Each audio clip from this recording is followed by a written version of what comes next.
Good morning, good morning.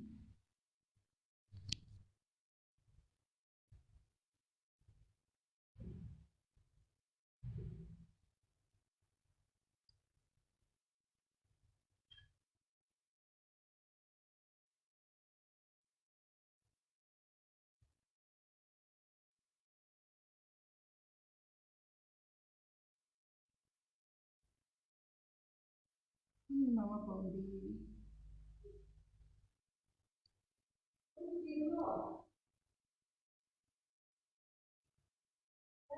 Good morning, good morning, good morning.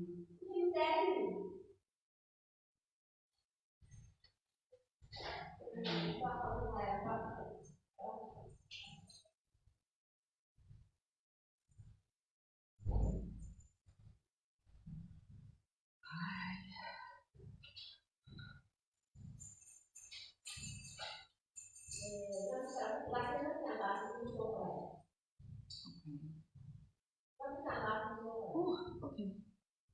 Today, hi Gogo, G.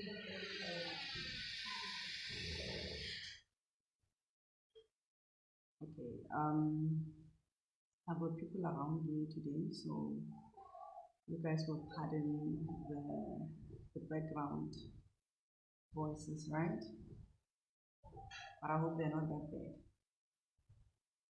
Good morning, everyone. Thank you for coming. And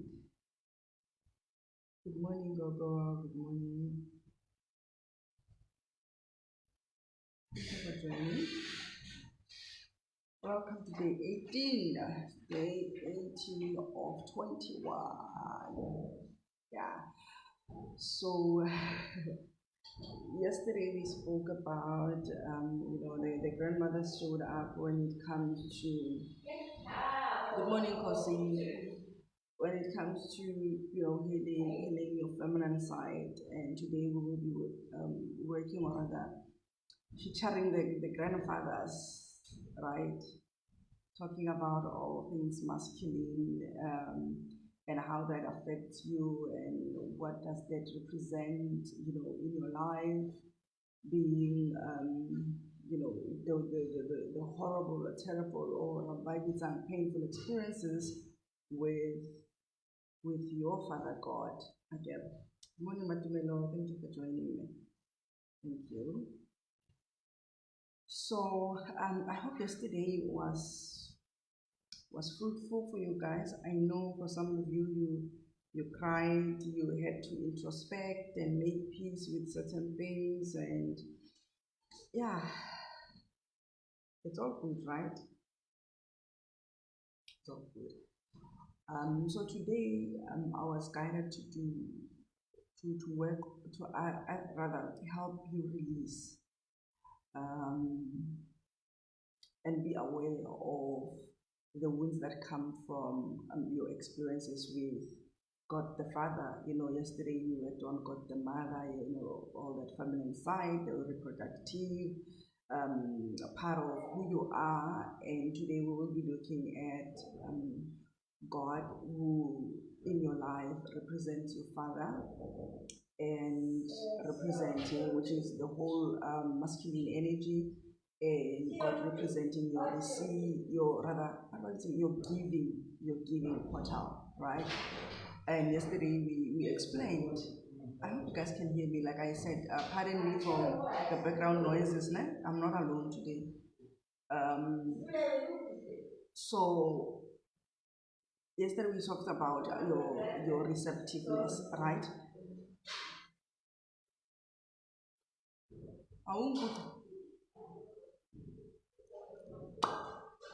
Okay. Am I not audible?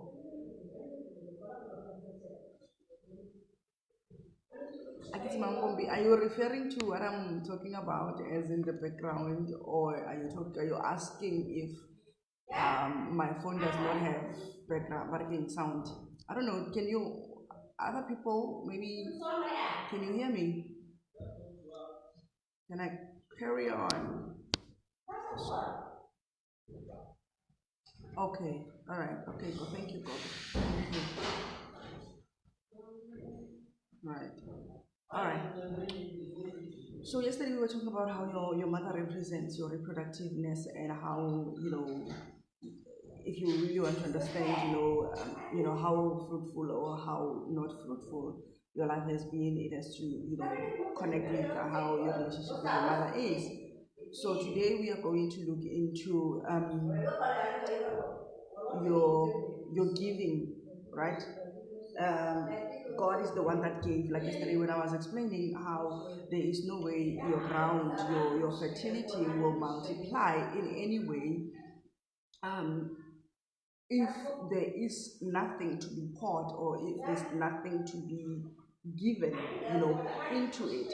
So your mother's ground cannot do anything without your father's giving, right, to the ground. So um, I'm being distracted with the noises. I don't know even where am I going to sit.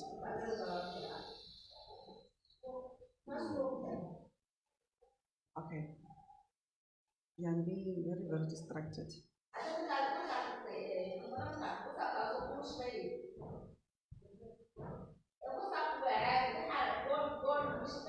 Alright, let me pretend like nothing is happening. So even if your mother's got working, let's say your mother's got this fruitful or good ground, right? And I explained how you don't just plant mango anywhere, you don't just plant an apple anywhere, right? So you're the coming together of the ground, the receiver and the giver, right? The receiver being, the feminine, the giver being the masculine. So coming together, they have to agree in what they are creating, right? So before they can mate or before they can come together in intercourse of whatever sort, right, they have to agree, okay, this is what we are creating, this is what we are planting, this is what we want to harvest or see, right? So there was no way that your father can be able, the rain, the givingness of God, of your father, can be able to work on its own without the ground, right? Good morning, Gogo Connie. Thank you for joining.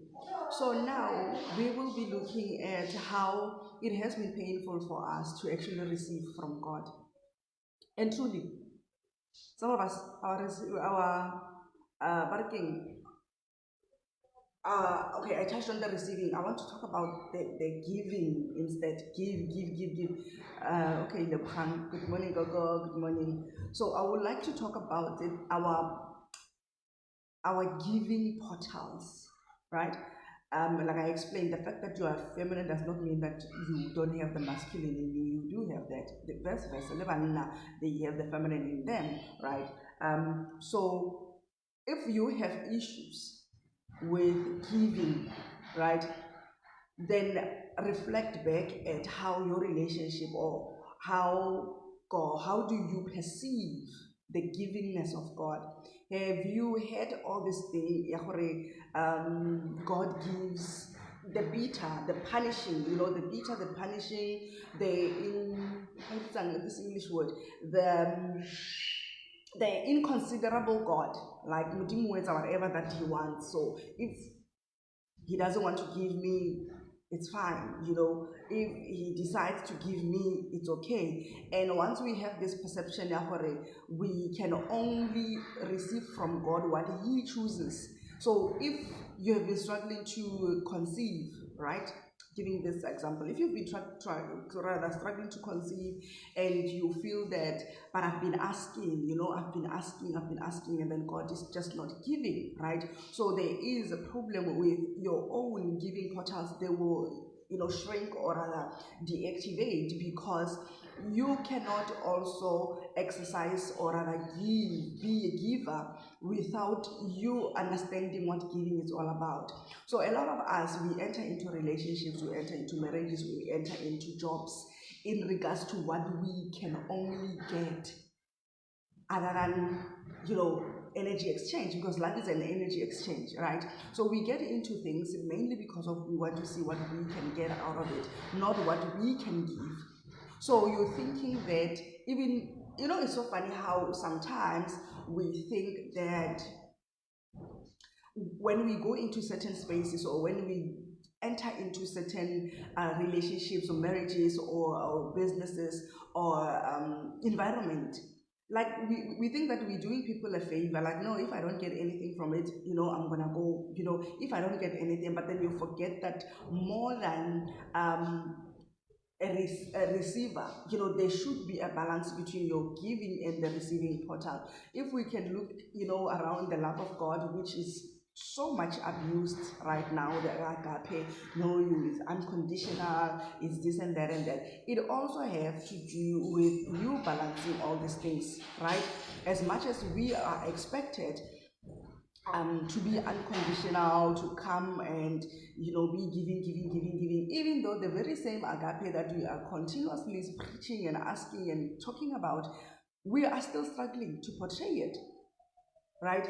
Because there's something about our giving mode, because you have never had a chance of receiving anything, or rather the fullness or the full capacity of what you have wished for in your life.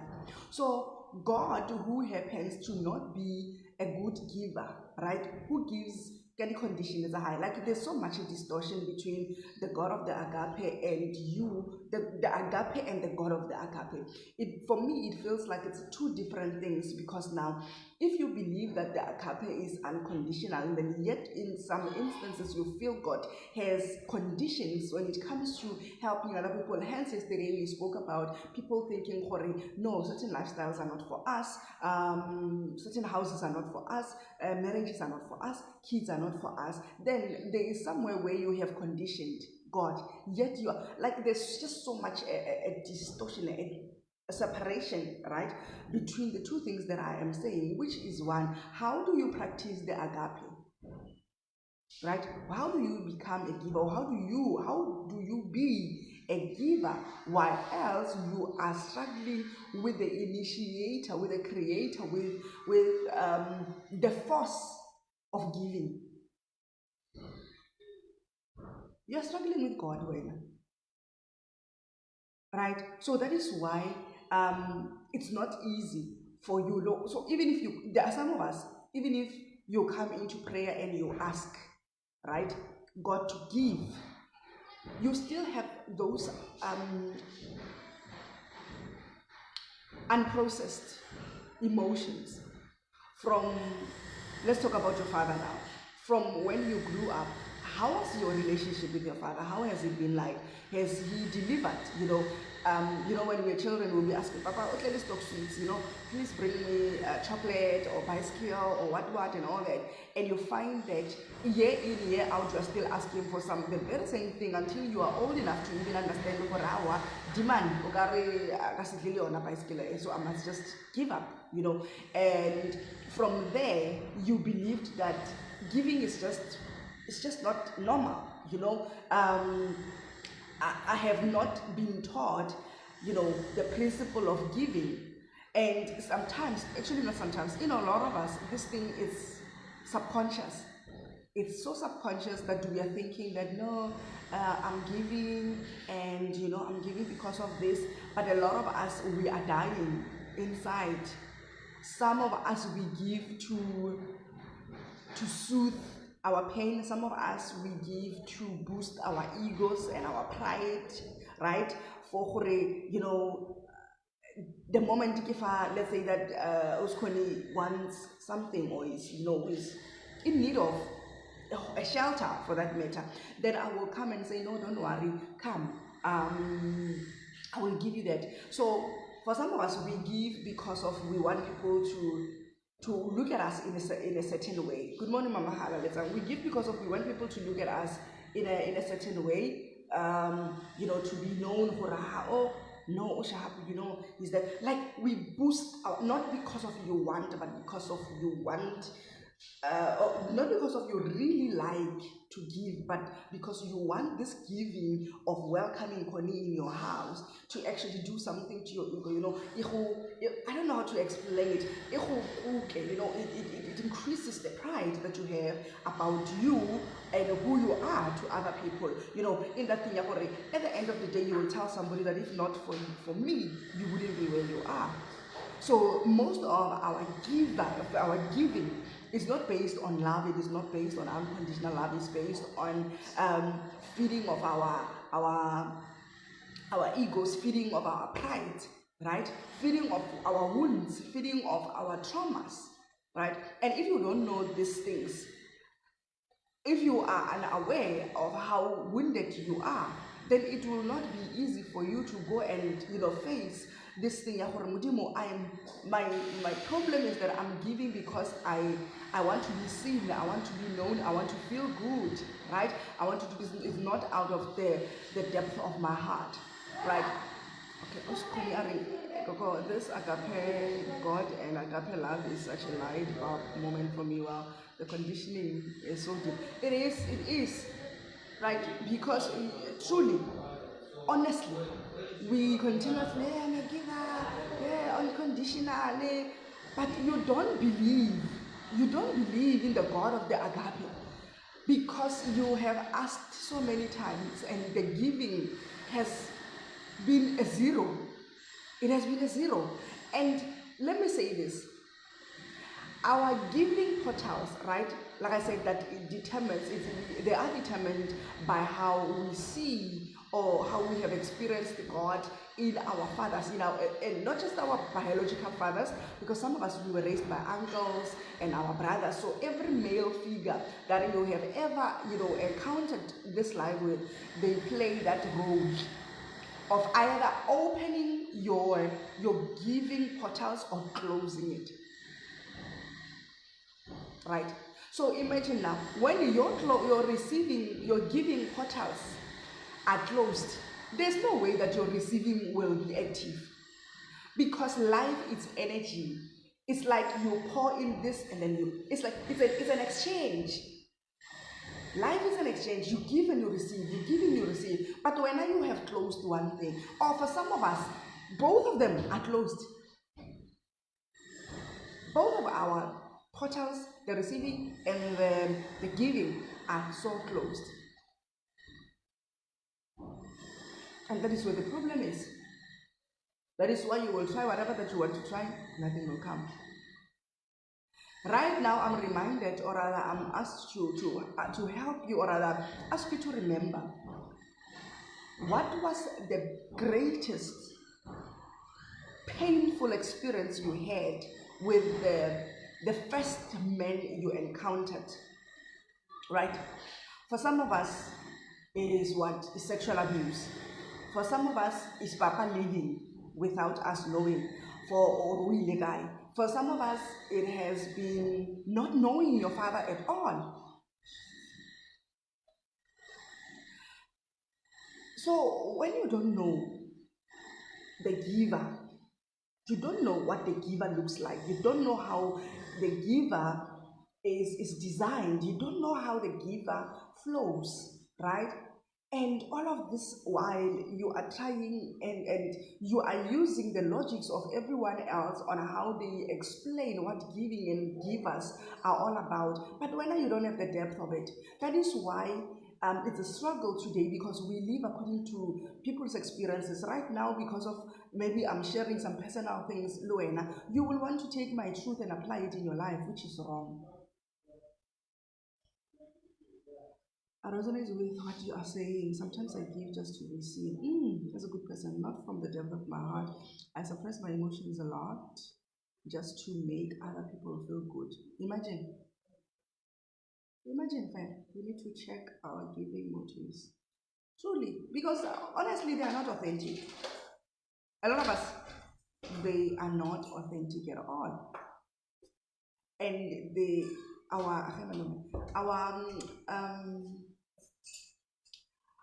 these motives, it's just a certain layer of your struggle, right? It is just a certain layer of your struggle. If you peel it, you will find that there's something else. And like I said, the core of all these motives and the authenticity around it and all that, it is derived from how you and your father have encountered, or how you have experienced this life. right? So I explained as well that your receptiveness, or your givingness rather, your giving portal was tempered. The father is number one. Like I said, it's either you will know your father or you don't know your father, right? Or you have lived your father, then he was always abusive. Or your father has never been around, he has never been supportive, he has been, beating and all these kind of things that we find in our homes, right? So that on its own, your masculine will always try to defend itself. It's a challenge on your masculine. Your masculine will always come as bossy. Some of these girls that are turning into lesbians today, it's not because they want, it's because of they lacked something that is connected to their father. They are giving portals, their givingness, their identity, because the God, or rather the masculine, or the your givingness as well, is connected to your identity, right? Right now, for a lot of us, we don't even know what that is. We don't know what our identities is, right? I will read that. I was calling. We don't know what our identities are. We don't know, because we don't know the one that gave. We don't know the ones that gave. Imagine somebody who does not know his father, or somebody who knows their father, but their father don't know even where they come from, or their father, because of out of anger or out of trauma, out of whatever, they change their surname to something else that they're not even, that. So that is why sometimes you find that somebody is from Ghana. All of a sudden, when you hear, your people, they come from Ghana, you find that somebody, Matseho is not even your surname. Your true surname is what? Whatever, Paswana for that matter. Because of she or he that begotten you, he that represents this identity of yours, does not know. So masculine giving, and your not the masculine and your giving and your identity, they go together. So when the masculine, which represents that, the masculine represents the structure, right? The structure of who you are. So if the innate part of you doesn't know how to, explain or understand what it is all about, it will always want to come aggressive and show, I'm going to protect myself, right? And that's why I give an example with women. Some of them that turn into lesbians is because of that. There's a child that I once knew, where the father continuously beat the mother when they were young. And this child literally said, I'm never going to get married, because who wants a man in their lives? So already the masculine, the giving portal of this girl is damaged. Just like that. For her to balance it, it's gonna take, I don't know, only God to bring that, to build that up, right? I didn't know who my father is until I was 34, only to discover that he lives 2 houses away from my grandmother's house where I grew up. So I basically knew him and my siblings, but didn't know I'm part of them. Askies, sure.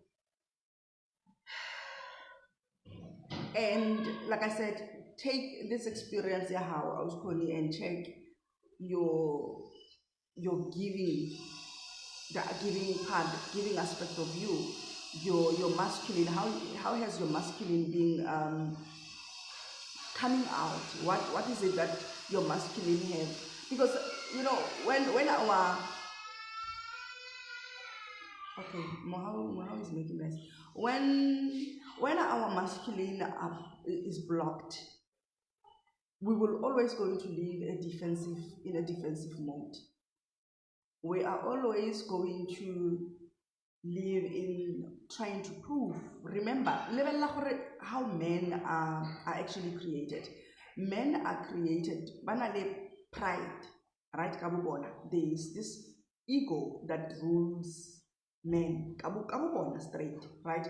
But when a man is balanced in the feminine and the masculine, it's very easy for him to go along and live bophelo ba hae, easily. But when this is not balanced, a man open a to improve, I'm the man of the house, right? I am this. So the example of what I'm giving, it's actually happening inside of you and you are not even aware of it.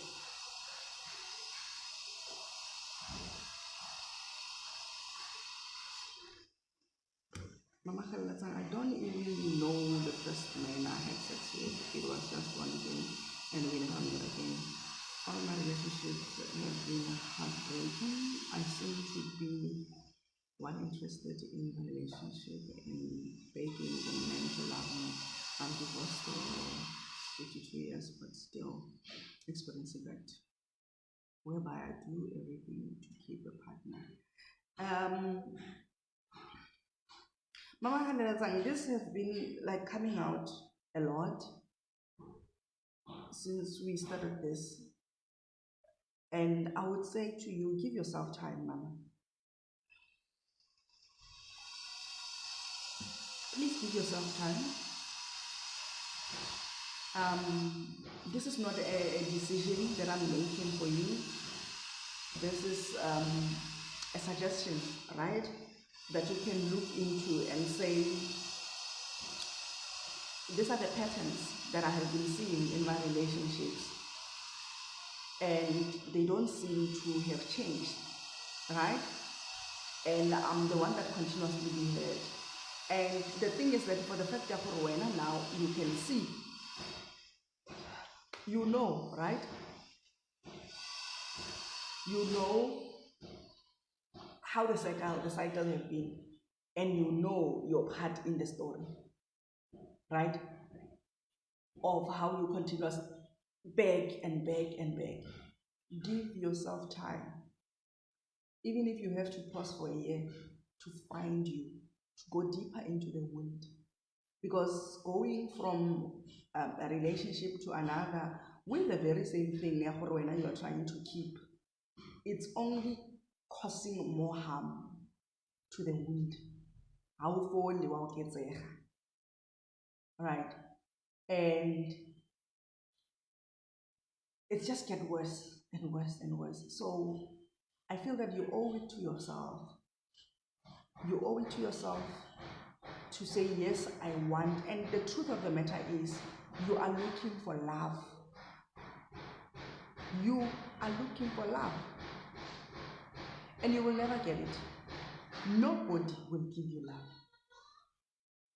All this time you are moving from a relationship to another, you are basically looking for love. And you're thinking that by you proving yourself, your enoughness, I can be a good wife or a good girlfriend and all that, people will accept you. They won't. You know why? You don't know what love is yourself. If you knew it, you could have given it to yourself.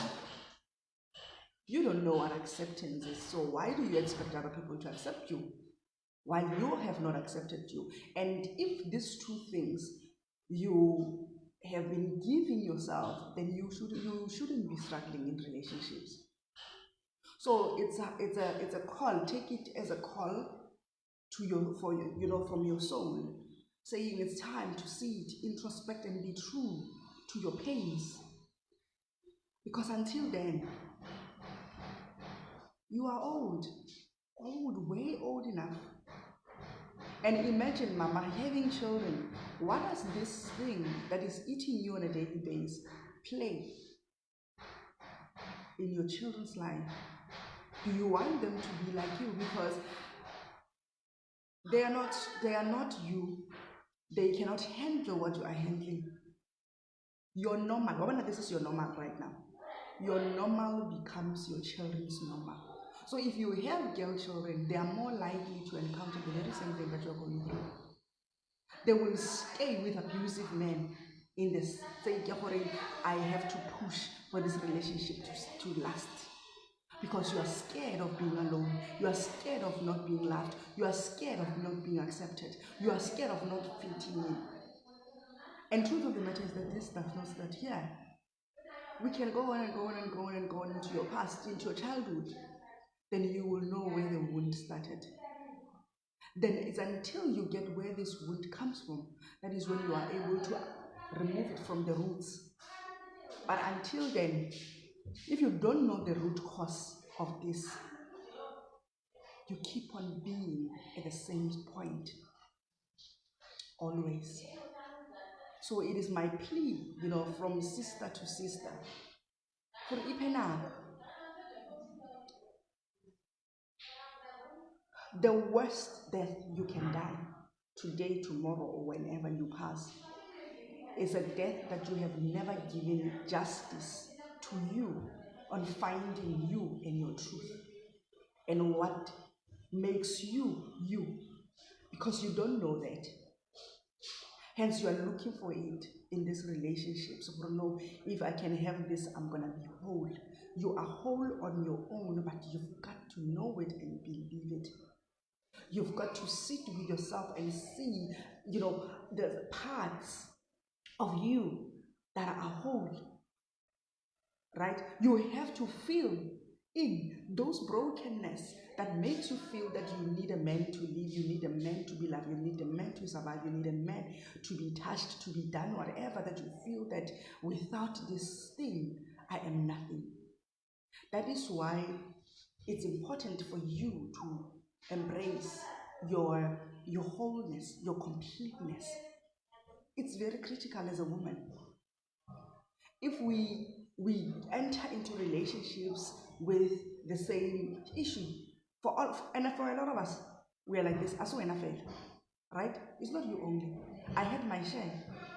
At least this time I'm getting stronger in it. I was afraid as well to lose men because of where I come from, because of my relationship with parents, right?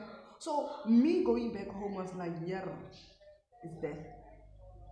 Then somewhere I compromised staying with men because I don't want to go home. And I looked at myself and like, but if I lose this guy, my life is gonna end. What's gonna happen? So I continuously be the giver. I continuously did things because of what? I don't want to be lonely. I don't want to be left alone. I don't want to feel for people to feel that I'm ungrateful, I'm unworthy to be in their lives. This weekend, I had to end a friendship of 12 years because I felt that I continuously had to make myself known or make myself to say to this friend of mine, I'm worthy for you to trust me. So I continuously said things, like opened myself up to even things that I was not even supposed to take. I took certain things that I was not even thinking that, I'm supposed to take, because of I wanted so much to prove my enoughness. But I said enough is enough. I can't live like that. Mom, it's not the relationships only, it's friendships as well, marriages as well. So I saw enough Mama who's dealing with all those things. But I urge you, like I said, if you would die today, you would die. The biggest regret that you may have is the regret of you not giving your chance to know who Halalezan is. Because you are your only asset. You are your only greatest asset on earth. You are not going to die because of somebody else did not love you back. You are not going to regret because of somebody did not give you what you want.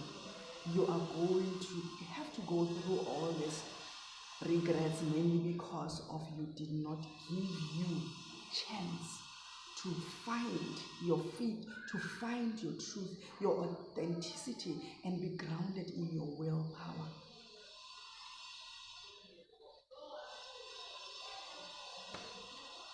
That is what I will say to you, Mama. Give yourself a chance. Tell Halalatan that, listen, nothing is going to happen. The next 6 months, this is what we are dealing with. I love you, but we can't carry on in this cycle. So that sometimes I stay 4 to 5 years without a partner, but they return. But they return to the same pattern. The truth, like you say, is that I never dealt with the root cause of this pattern. I told you. And now that I'm awakened, I will give it my best. For you, Mama. Okay, if not for you, do it for your children. I know Unalabana, right? If you don't want to do it for yourself, do it for your kids. Because they are more likely to turn out as you are right now. That is the tragedy. Right? So when you heal this thing, when you are alive, then energetically, right? Energetically, you keep on taking the burden, the energy from those kids. Check their relationships. Or check their relationships with their spouse, or if they are married, or their boyfriends. What is going on? You will see. Right? But the first thing is what? Fix your relationship with your father. Go and make peace with whatever thing that was happening between you and your father from a young age. Fix that. Accept Horawa. It's okay, this has been going on. And my father did this and that, and this is what wounded me, and all that. Like, be true. Own up to the pains. Face them. Until then, there's nothing. I don't know how many times I've healed this father thing. So this is basically healing the father wound. When you heal the father wound, you open yourself into also getting to know the God, the masculine, the giver. And when you know the giver, it will be easier for you that even when the giver has given, for you to receive, and for you to have a different perspective of the giver, because the giver, or God the giver, plays a huge role in us being givers, like I explained earlier. Right? So we need to do that. We need to do that. Be true. Like, guys, I don't know if your father passed away, call his spirit, if you know the fullness of his names. Or some of us, yes, like Connie explained, or no, I in fact, I knew after 34 years that my father was just a neighbor. I knew these children, we were close, but then I never even knew right? My late father died in 1978, and my mother, my father was my mother's partner, paternal cousin, but they were not married. Yeah, bye.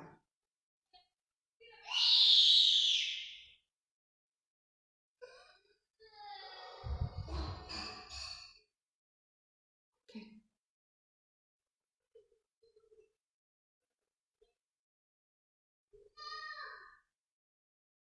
Sure. Hey, Mama Halazan. This, it opens me up to saying to you, Hore, you can see that both of your parents is not that, I don't know, but there are some things that shows the root of unhappiness there. Why? You won't even know whether or your mother was raped. Was there a rape? Because I've been sensing this thing. I don't know why I'm not asking you. There is this spirit that keeps on showing up of sexual abuse. It might not be your mother. It might not.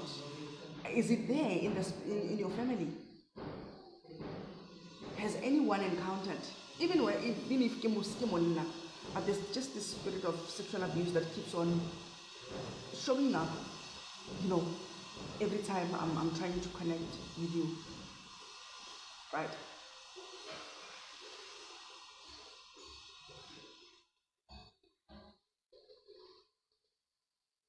There's a lot to work with. There's really a lot to work with. But like I said, take it a step at a time, one day at a time, one wound at a time, until you are able to, you will shift. And uskaja, right? Don't be in haste. Give yourself time. I know we want results. I'm not saying this to you only. We want results, as in like yesterday, because of how we live, the needs, our daily needs. They keep on rising every day, the economy and all of that. But being in a haste will just make you do the work half. Okay, mom, you do that. You got it. Okay, I lost my thoughts. I don't know what I was saying. If I remember, I will come back to it. So that this is basically what I was told to come, and right now the grandfathers are saying that. Let me give an example as well of sexual abuse, right? So if you come from a family of husbands or men who were sexually abusive, that is the energy that you will carry as well, even as a woman, and it will play its role in different form. Where now you may not even want to rape, right? But you will continuously be the most sexually active person ever. And no matter how much you try, you just want to have sex every day.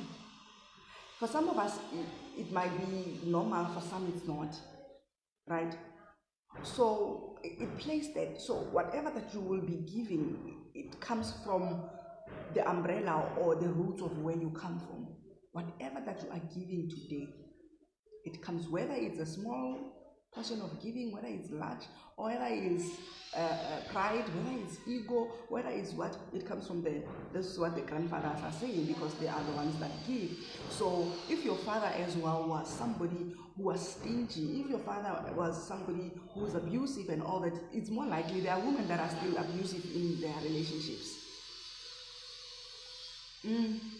There are still women that are beating or even emotionally and verbally abusive to their husbands. So you will carry that even as a wife. And then when you'll be thinking, no, it's my right, pride. What did I say? A wounded masculine, especially because she earns more than the husband. Problem in paradise.